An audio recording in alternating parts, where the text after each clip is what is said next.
like to provide some exclusive footage that I filmed in Kingston, St. Andrew during Hurricane Melissa in Jamaica, and also share my personal experience of going through the hurricane as a Jamaican resident, as a mother, and a journalist YouTuber based in Jamaica. But first, an important disclaimer.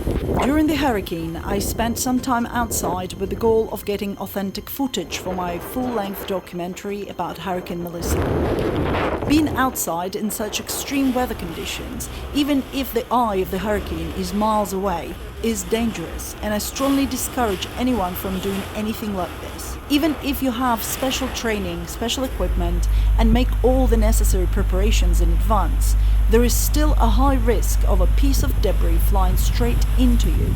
Unless it's your job, you should never go outside during a hurricane in the area.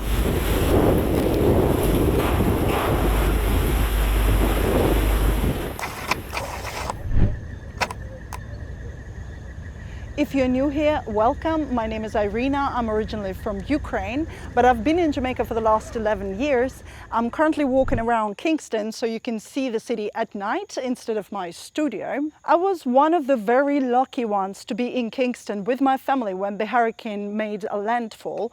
But the next day, I also drove to Montego Bay and spent the whole day there. So I've got this first-hand experience of the hurricane and the aftermath from multiple locations in Jamaica. I'm working on the full documentary about Montego Bay after the hurricane. It's a lot of editing, but I hope to get it out next week. So if you don't want to miss it, don't forget to subscribe and hit the bell notification. And in the meantime, I'd like to share this quite personal vlog, but also give some context so you can understand what's been happening in Jamaica during the last week, and hopefully you will find it not just interesting but also quite useful.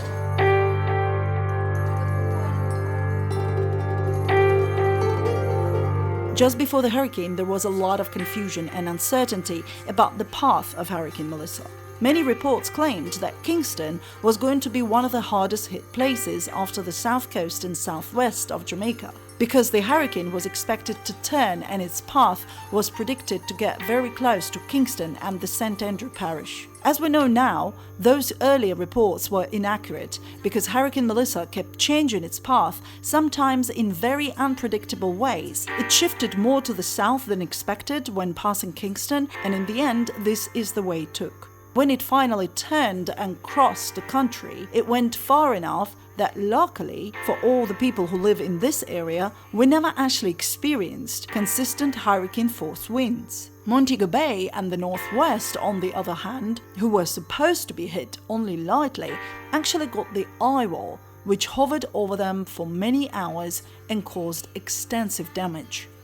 The timeline for when we should expect the hurricane to make a landfall was also very confusing because it was such a slow-moving system that kept stalling or even moving backwards. So for like 3 days, we heard the hurricane is coming tonight, it's catastrophic, your family is in danger, your property will be destroyed, and then the details of how exactly it was going to happen, and then the hurricane doesn't come.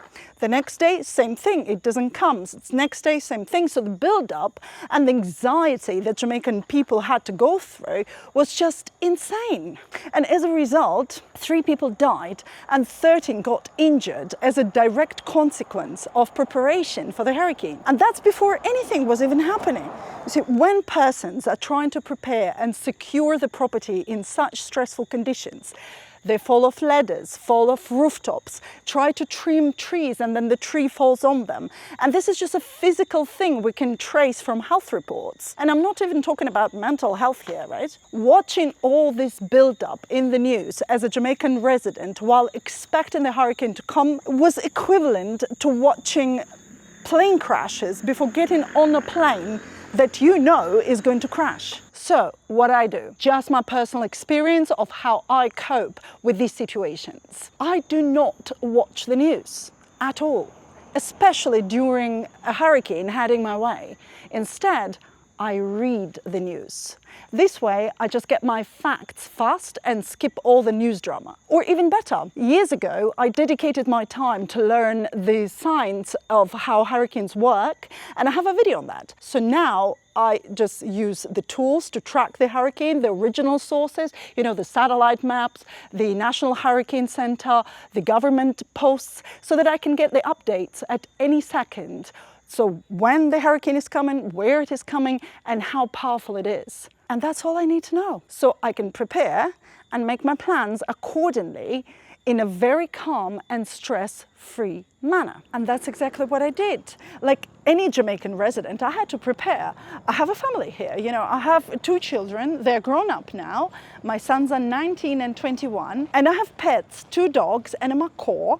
I don't have my own property in Jamaica, but I'm renting a place in Kingston that I had to prepare and secure for the hurricane. And on top of that, I also had to make preparations for this YouTube channel. You know, when most people get a day off to live through this hurricane and be with their family, for certain professions, it's a day with an extreme amount of work, like the police force, the military, the health service, and of course the media.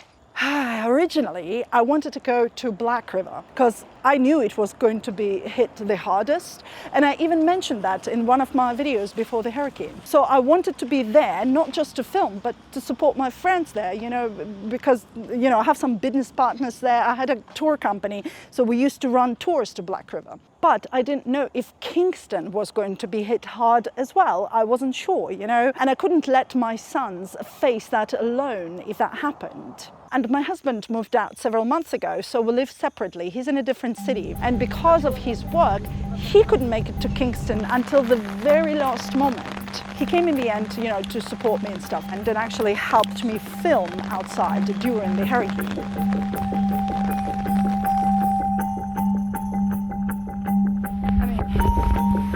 Alright guys, so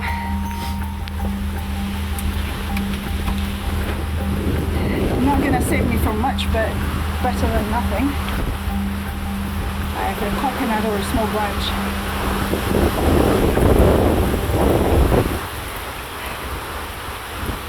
Alright, let's do it.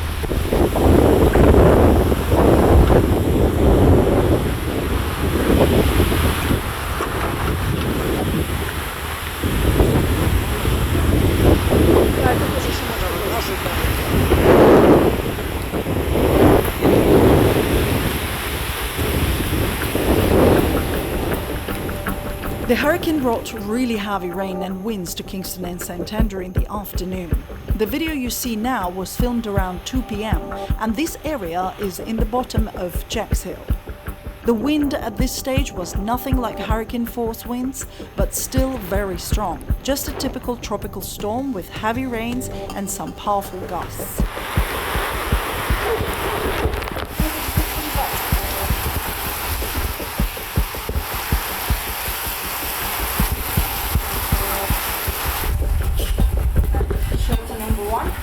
Some areas close to the sea and some low-lying parts of Kingston were getting a lot of water, but nothing like the flood we had a few weeks before the hurricane. As you can see, the gullies here, even though quite full, were not overflowing. And this demonstrates how sandbags can sometimes be quite efficient in redirecting the water.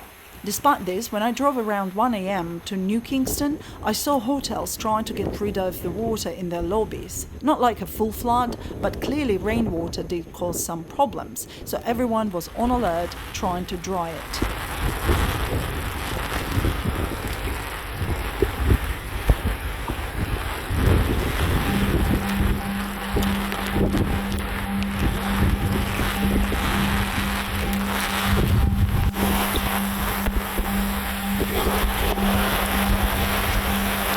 This footage shows the kind of wind we had.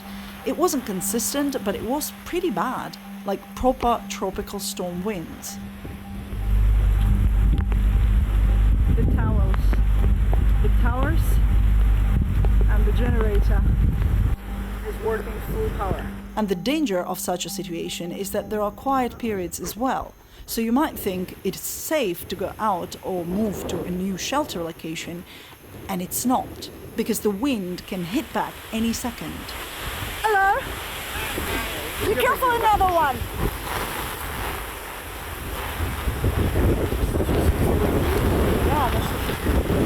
Be careful, gonna snap!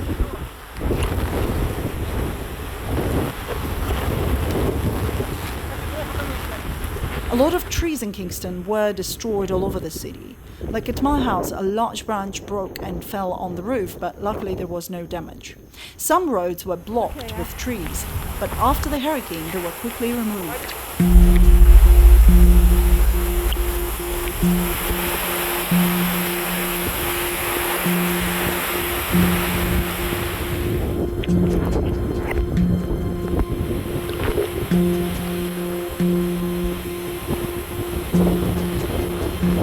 All of this was filmed in an area that never got the hard battering from the powerful wind. However, the situation was very different in the hills of St. Andrew, even within the same community.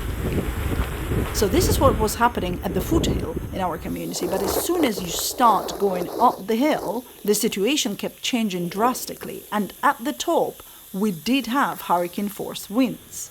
I went up just a little bit to capture a glimpse and show you how striking the difference was in the wind power we got up in the hills compared to what you saw at the bottom.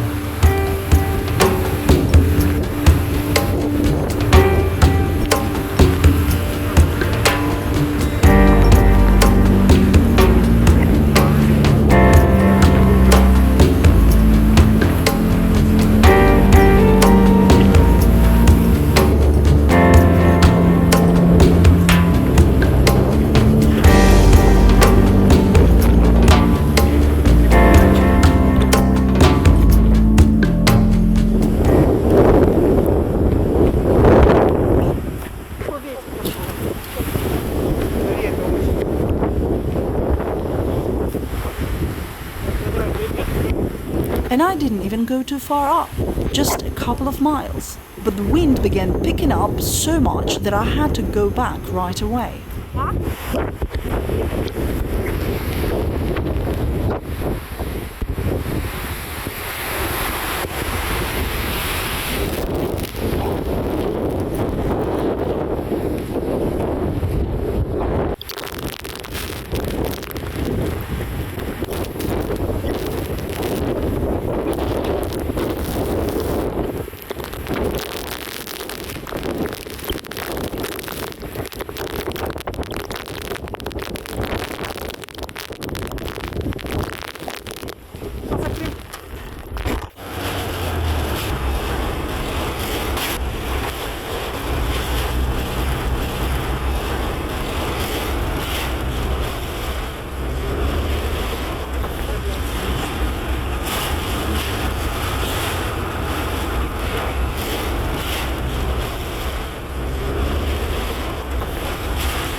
Let's get out of here. So even though Kingston and St. Andrew didn't get that much damage at the foothills, just some fallen trees, the storm was really bad. And anyway, in the hills, the higher you go, the worse it was. The arms of the hurricane brushed our mountains and hills. So we also have sections here where the trees have no leaves.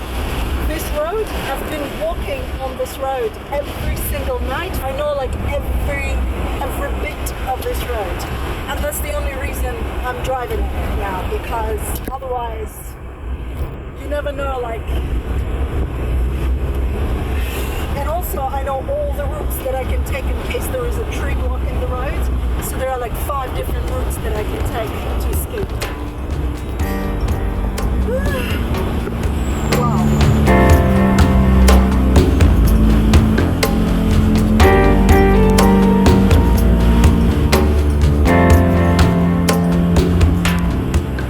Places like Stony Hill or the roads that go into the Blue Mountains all got affected. And there is some structural damage in some areas too. So the storm was really bad for us as well, but it's just that bad is not catastrophic, unlike in some other parts of Jamaica. For instance, the place that I consider my home, which is the Lilliput community near Montego Bay.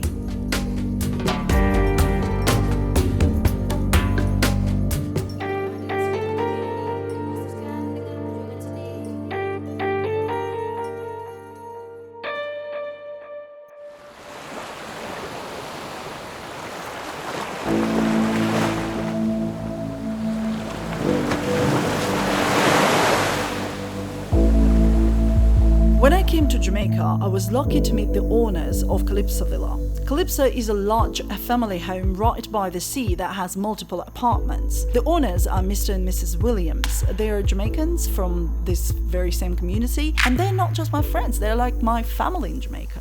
There is a video on my channel about Calypso Villa and how we turned it into a guest house and how it became the #1 most popular Airbnb place in Jamaica at the time, according to Airbnb itself. So if you're interested, check out this video. A few years ago, I stopped all my Airbnb work to fully focus on this channel, but I'm still close friends with the owners, and like I said, they're my family in Jamaica. And I consider Calypso to be my home. And as you can see, it's right by the water, and Hurricane Melissa, although reduced in power to Category 4, went right over it with its eyeball. The owners were in Canada at the time, so I knew they were safe. But honestly guys, when I saw all the devastation in the area, I thought the house was completely gone. To my surprise, however, it survived. And nobody got hurt on the property, and our neighbors are also safe. So let me share with you the experience I got in Calypso after the hurricane.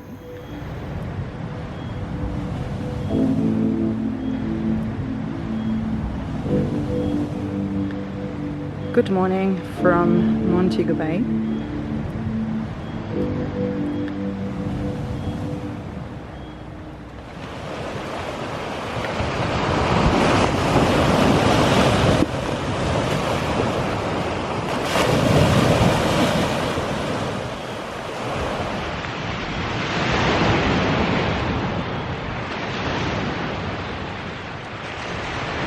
It's about 6 a.m. now, so we're having this beautiful sunrise, and then we've got all this stuff here. Look at that. Yeah, pieces of some roof. Yep. And look at how much stuff this is, and it's mostly, you know,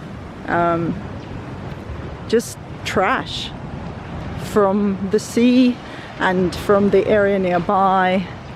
Yeah, and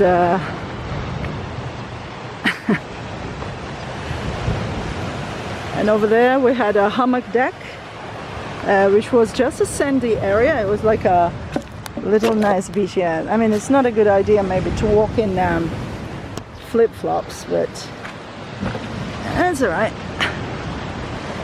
This is where the beach was. That's the almond tree where we had our hammock. It was beautiful. And that's all what's left. Yeah. So with the house there, you see it's missing some roof over there, just in a few places. So this is where the beautiful almond tree is. It's actually the top of it. It's snapped and fell down here. And look at this fence. If not for this fence, this almond tree would have been inside that house, probably right across.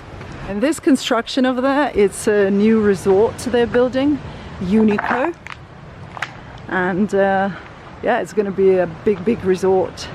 So you see, when we first saw Calypso Villa after the hurricane, I was like, oh my god, so much damage, that's it, like, oh. And then of course, as I started driving around Jamaica, I realized that this place, it's just, I can't believe it survived. I honestly can't believe it's right next to the sea. Like, the storm surge was all over the, like, I'm gonna show you what the storm brought, right? And yet it never went inside the house. So the house got flooded, but because of the rain, not because of the storm surge. Let me show you the view from Calypso Villa right now. It was, I mean, in my opinion, it was one of the best views I've ever seen in Jamaica. So that's what it was like before. Let me show you now. Yeah, that's what it is. A lot of debris. And the hammock deck is kind of, I mean, the almond tree, it's a shame about the almond tree, but the coconut tree survived. Look at that. It's just still there. There's nothing happened to it. Look. Yeah, this used to be the deck for like the bat, and this big tree was providing the shade before. And look how powerful the wind was. No, just look at that. That is insane. Do you see? It's just concrete, just pop. Yeah, and it crashed right on the storage place. And that roof over there, I believe, is from that house that lost its roof completely. So, and yeah, but other than that, look at that. The house is perfectly fine, you know, it's just sitting there. Brilliant, brilliant. Oh, I know where this roof is from. It's not from this house, it's from that one. You see, that one is missing the roof completely. Yeah, the zinc thing. Yeah. You know those hurricane straps, right? The hurricane straps that's supposed to hold your roof. Honestly, I really need a consultation from a specialist, because I'm no specialist, so take it with a grain of salt. But from what I see, right, all those houses that have hurricane straps are missing the entire roof. Those who didn't have hurricane straps, they're missing all the zinc, but the actual roof structure, you know, the wooden frame, is intact. You still need hurricane straps because of from regular storms, right? But from category 5 or even category 4, that's... During the hurricane, the water from the sea was coming all the way to the gates, and then it was trying to get up. But you see, the thing is, this house is on a slight slope, like on a little hill actually, and because of that, the water was just being washed away back into the sea. And yeah, there is like a little cliff there, so it's quite high up, but the water was above that cliff, obviously, during the hurricane. I knew that there would be no communication with anywhere else, so I had to at least check on the place and tell Mr. Williams what's happening here, right? And he was so happy to know that the house is still there. Because if you look at the news, you imagine, right, that's it. I mean, especially a property by the sea, right? No, but the house is strong, and Mr. Williams built this house himself, together with obviously a few guys. And look at the kind of job they did. Well done. The house still standing. Now, you see this plant over here? It's a very special plant for me.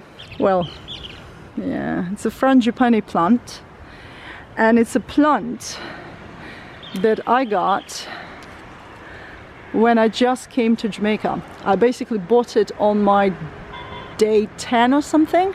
It was a tiny little thing, and yeah, it's now much bigger.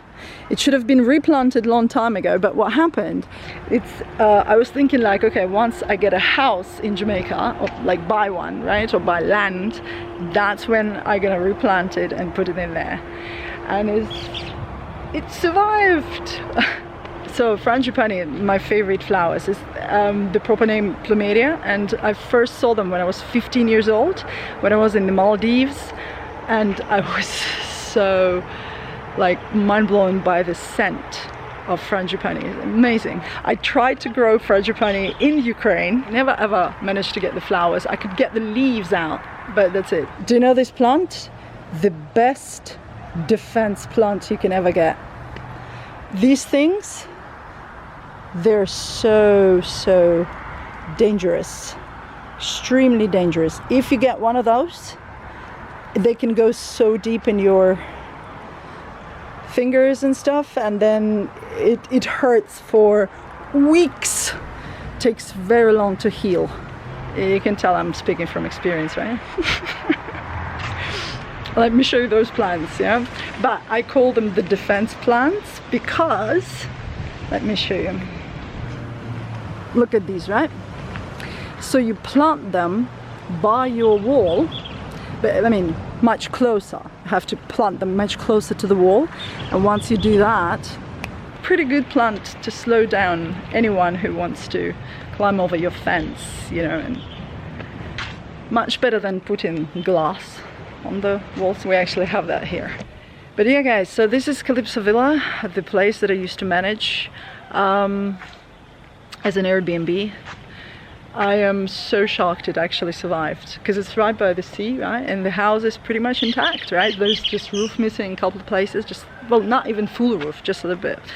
And then the water solar heater is down, and then one AC down, a couple of windows broken, but other than that, it's just fine. That's what I can classify as minimal damage, considering this hurricane, right? Probably a week to fix stuff and good to go. And then of course the debris needs to be cleaned, and it looks very dramatic because of the debris, but the truth is just like what, a few days to clear up, and yeah, it's pretty good. And the sunrise is beautiful. That's how it goes.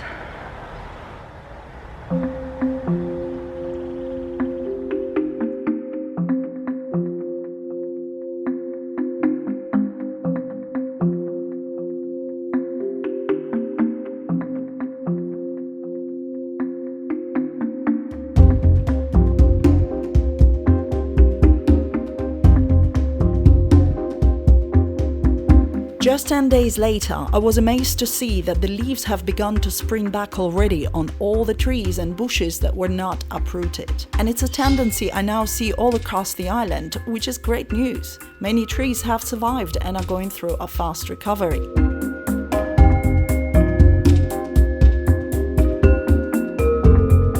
However, humans are in a much more difficult situation. Even 2 weeks after the hurricane, many Jamaicans still have a problem accessing even the most essential things, like food and drinking water. If you'd like to support Jamaica, please donate to the American Friends of Jamaica, Food for the Poor, and World Central Kitchen.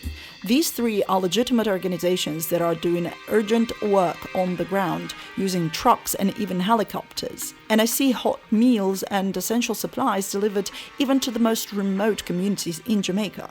Please see the links to their websites in the pinned comment, and thank you so much for all your help to Jamaica. I would also like to thank our patrons for their continued support of our channel. If not for you, I would have never had the time or funds to be making these videos.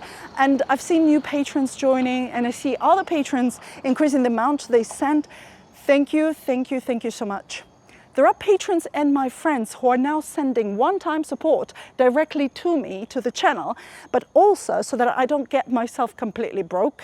Because obviously, when I'm driving and filming these communities, especially in the hills, I cannot go empty-handed, can I? People have no water, no food, the shops are closed, so even if they have money, they have nowhere to buy stuff. And the gardens are destroyed, so they can't even get their fruits and veggies. There is help, but it's mostly going to the south coast, and it's still not enough for people over there. So of course the north coast, people have not been getting anything yet. Some are receiving meals from the World Central Kitchen. It was only on the 8th of November when I saw some help coming to Falmouth, and that town was in the eye of the hurricane.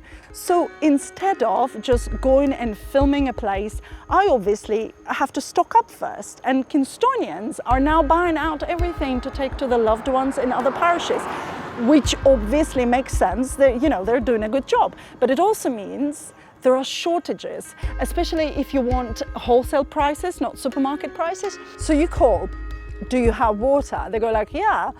By the time I get there, the traffic is bad in Kingston right now, right? The water is gone. Just soft drinks. So on Friday, I spent like 7 hours trying to source the most basic stuff to take with me, on the trip, like canned food, rice, and drinking water. Anyway, I know my audience is fantastic and I know you want to help. So I have found a way to make it really efficient, okay? I'm finishing the arrangements, just give me a few more days. We're gonna do it properly. Thank you for your patience. Thank you for watching. Thank you for all your support. I'll see you in the next one. Bye for now.